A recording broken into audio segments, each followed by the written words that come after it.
Hello MMA fans, and welcome to my very first review of UFC. I will be reviewing the UFC 116 fight card.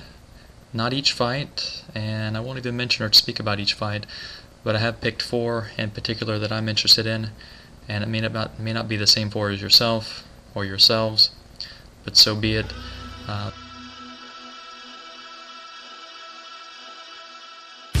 The first fight that I'm going to discuss tonight is the Gordon Relich and Kendall Grove fight.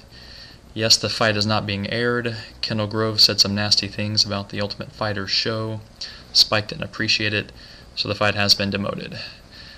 This certainly has upset at least Gordon Relich, because no airtime equals less sponsorship dollars. This will affect Kendall Grove as well, but Relich cannot be happy about that. That being said, that added drama makes this fight interesting because it is an airable fight. It just won't be unless there's some extra time after the Lesnar and Carwin fight. So how does this fight turn out? Well, both of them, Relich and Grove, are better grapplers than strikers.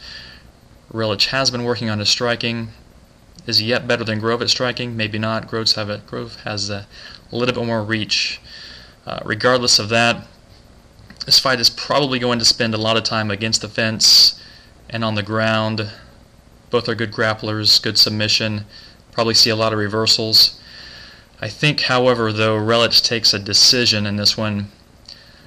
I see him as being in Grove's guard for majority of the night, maybe having Grove against the fence and appearing to be the aggressor. This will probably end up being Grove's last UFC fight, and Relich will hopefully get some payback from Spike by getting a significant fight after this potential victory, and also airtime. And condolences to Kendall Grove.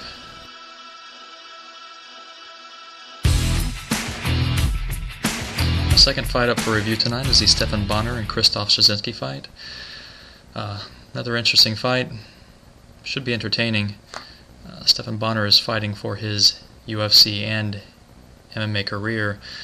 A significant loss here, unless it's a really bloody and brutal blow-to-blow battle for 3 rounds, could be his last fight in the UFC and in MMA. He has things going on outside of MMA, like his commentary gig, and he has a business as well. Okay, Stephan Bonnar, he is and will always be a meat shield. He's the closest version of a human rock'em sock'em robot. His head will be there for Szczecinski to hit.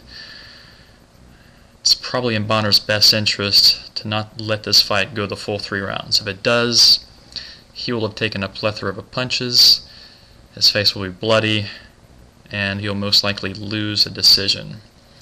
I don't see Bonnar possessing the power necessarily to stop Szczecinski, potentially with a TKO, but can he hurt him? Don't necessarily see it.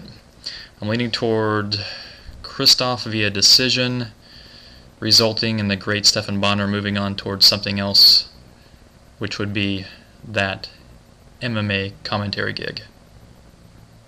Regardless, Stephan Bonnar, always a great fighter, fun to watch, and he will be missed. My condolences.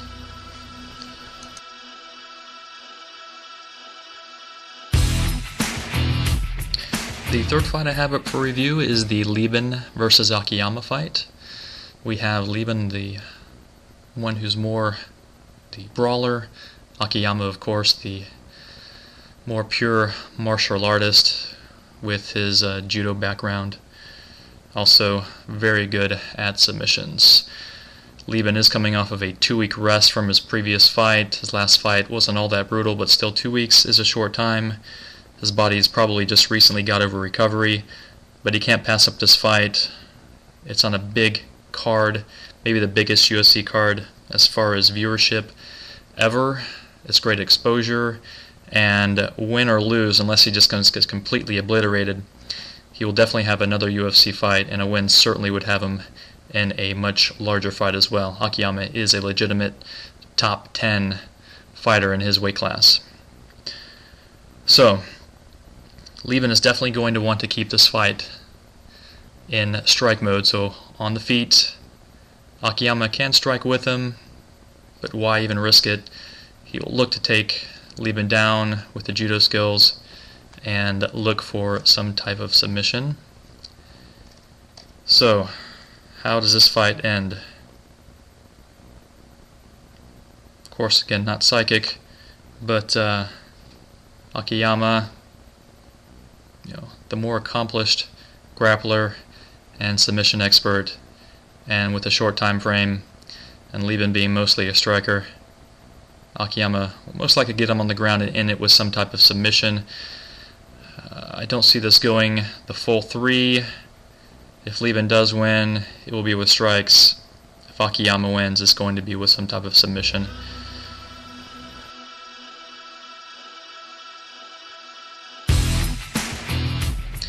The last fight I have up for review is the Shane Carwin and Brock Lesnar fight. So, how do you offer a review or an analysis on a fight that could honestly end in one punch either way? So we'll just discuss who the better striker is and who would handle the show if the fight would go to the ground. Carwin is considered the better striker, a bit quicker, so he will want to have this fight on the feet with the striking.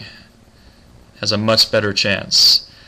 Lesnar, on the other hand, will want this fight to go to the ground. Even though they are similar in weight and height, Lesnar is just he's a beast, he's overpowering, and on the ground it's hard to really do much with Lesnar.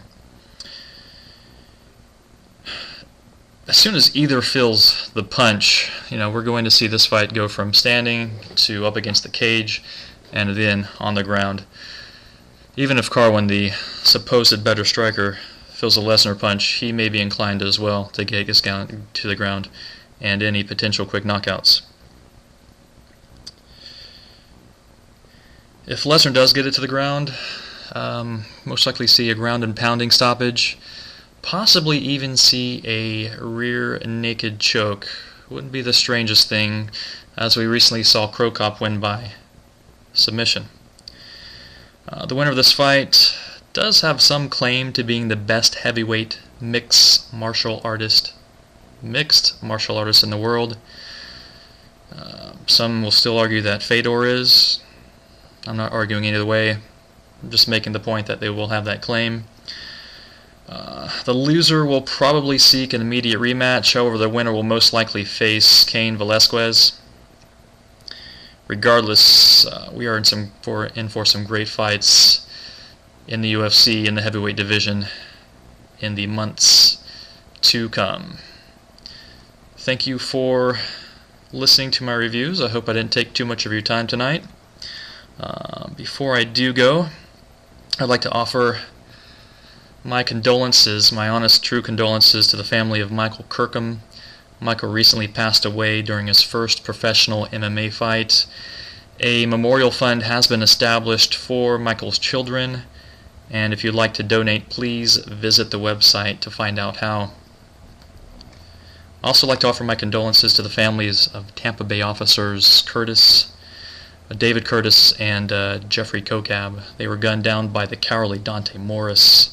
Again, my condolences to their family. They both left behind loving wives and children. Be well, my friends, and enjoy the fights.